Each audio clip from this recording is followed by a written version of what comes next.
ভাইজান কি ব্যাপার এই তোমরা বন্ধ করতেছো কেন বছর বছর আমার জিনিস পড়ে যাবে ভাইজান আরে জিনিস পড়ে যাবে পাও ছাড়ো তাহলে আমার একটু কথা শোনার লাগবে আপনি জিনিসটা একটু নামান ধরো ধরো ধরো ধরো ধরো জিনিসটা একটু নামান ভাইজান ভাইজান আপনি তো জানেন আপনার বোনের লগে আমার একটা সম্পর্ক তার আমি অনেক ভালোবাসি তার আমি দিল দিয়ে ভালোবাসি জানি জানি এখন কি বলবো সেটা বলো মানে কুসুমটা বলো আসলে হয়েছে কি ভাইজান রফিক দুলা ভাই আমার যে ব্লেম দিল আপনাকে সামনেতে দিল আপনি কোন এই কাজ আমি করতে পারি আচ্ছা আমি একটা জিনিস আমি বুঝতে পারতেছি না রফিকের লাগে না তোমার গলায় গলায় ঘাতি একসঙ্গে তোমরা জুয়া খেলো তাহলে সে তোমার এই অপবাদটা দিল কেন এইটা আপনি বুঝতে পারতেছেন না আঙ্গুরির সাথে যদি ওই ওনার বিয়ে হয়ে যায় তালি পরে উনি পাওয়ার পাবে ক্ষমতা পাবে আঙ্গুরির সাথে বিয়ে দিলে নাকি এই পাওয়ারটা ওনার হয়ে যাবে হবে না আঙ্গুরি তো বিয়ে করবে না এই যে আসল পয়েন্টে আসছেন আঙ্গুরি যে বিয়ে করবে না উনি বুঝছেন বুঝে উনি একটা কল কাটিলে আসছেন ওনার চাচাতো বোন কল্পনাকে সামনে নিয়ে আসছেন কল্পনা আইসা বলতেছে আমি নাকি তার রাজকুমার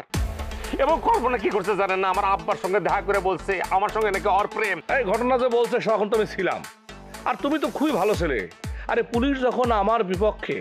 মানে বিভিন্ন ধরনের কথাবার্তা বলতেছিল তোমার আব্বা যখন আমার বিপক্ষে চলে গেল তখন তুমি আমার সেভ করছো না তুমি তো ভালো ছেলে আমি জানি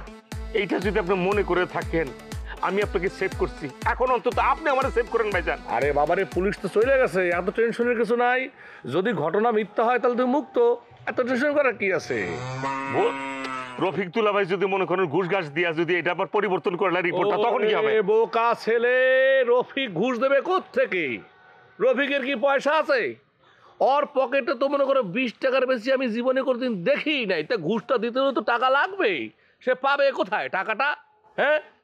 তার চাইতে বড় কথা হলো সব পুলিশ অফিসার ঘুষ খায় না সব পুলিশ কিন্তু ওই পুলিশ না ভালো পুলিশও কিন্তু আছে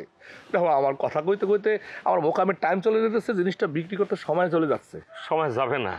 হয়েছে কি আপনি অন্তত আমার পাশে দেখেন এই বিপদের সময় ভাইজান আপনি আমার কথা দেন আমার পাশে থাকবেন ওরে বাবারে আমি ভাই হিসাবে কথা দিতেছি ঘটনা মিথ্যে হলে আমি আঙ্গুরির সঙ্গে তোমার বিয়ের ব্যবস্থা করব ঠিক আছে এখন তুমি মালটা উঠে দাও আমি মোকামে যাব আমি যে খাঁটি একটা প্রেমিক আমি সত্য প্রমাণ করবে আচ্ছা ঠিক আছে রফিকরে আমার এখন নজরে রাখা লাগবো ওরে বাবারে মালটা উঠাও দাও ভাইজান আপনি আমার জন্য দোয়া করেন ওরে বাবারে যাত্রা হতে তো কথা বলো তোমরা খারা খারা খারা খারা খারা খারা খারা খারা খারা খারা খারা খারা